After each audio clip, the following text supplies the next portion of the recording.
Светлана Алексеевна, здравствуйте. Здравствуйте, Анна. Сегодня вопросу своевременной выплаты заработной платы уделяется большое внимание. В республике при правительстве была создана специальная комиссия, заработала горячая линия. Как часто по ней звонят и с какими проблемами и вопросами обращаются? Конечно, как правило, люди консультируются по поводу невыплаты заработной платы. Очень часто звонят по поводу выхода в отпуск, в случае, если женщина сидит в отпуске по беременности и родам. Вправе, не вправе. Также помимо работников звонят также работодатели, консультируются. Мы обязаны консультировать в соответствии с административным регламентом, поэтому телефон горячей линии у нас работает всегда. Кроме этого, мы ведем ежедневный прием работников и также работодателей по вопросам консультации.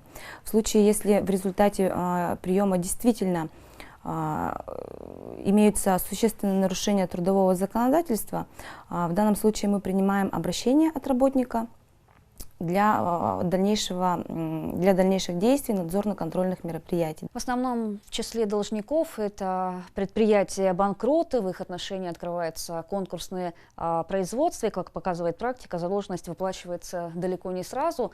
Что в этом случае делать работникам, как добиваться выплаты по долгам? Предприятия-банкроты, да, действительно, это большая проблема.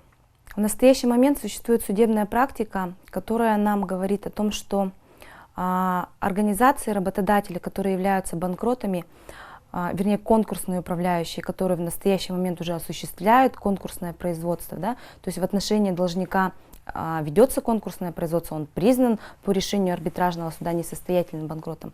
В данном случае конкурсный управляющий действует в рамках закона о несостоятельности банкротства, а не в рамках трудового законодательства. В связи с чем кредиторская задолженность, да, она должна удовлетворяться именно во вторую очередь, что касается задолженности по заработной плате.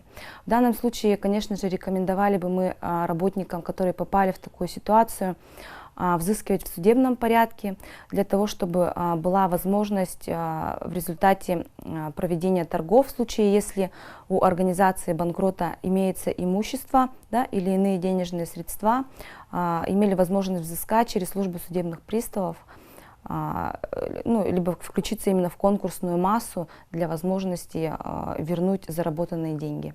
В Якутии наказали частное охранное предприятие «Тата» за выплату зарплаты ниже минимальной, это около 7 тысяч рублей в месяц. Был назначен штраф, в том числе и руководителю. Как часто выявляются такие факты и какие изменения в законодательстве могли бы изменить ситуацию и защитить права работников?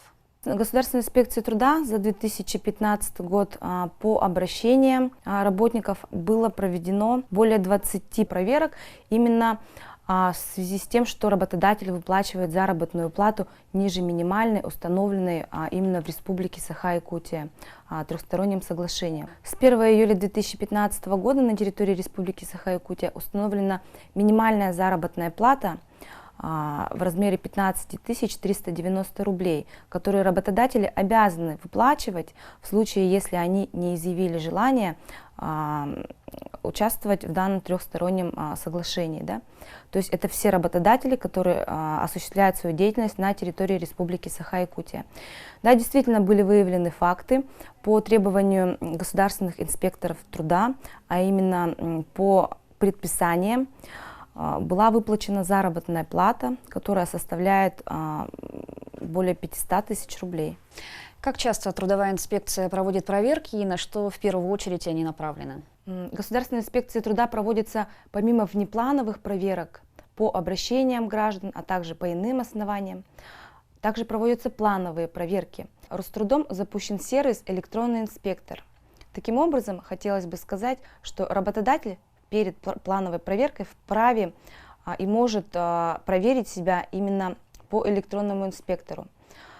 Предусмотрено несколько блоков, которые затрагивают практически все сферы трудового законодательства. Будет выдан окончательный лист, по итогам которого будет указано именно о нарушениях, которые имеются у работодателя. Таким образом, пройдя электронного инспектора, работодатель будет иметь возможность с успехом пройти плановую проверку. Что ж, спасибо, что уделили нам время и ответили на наши вопросы. Спасибо.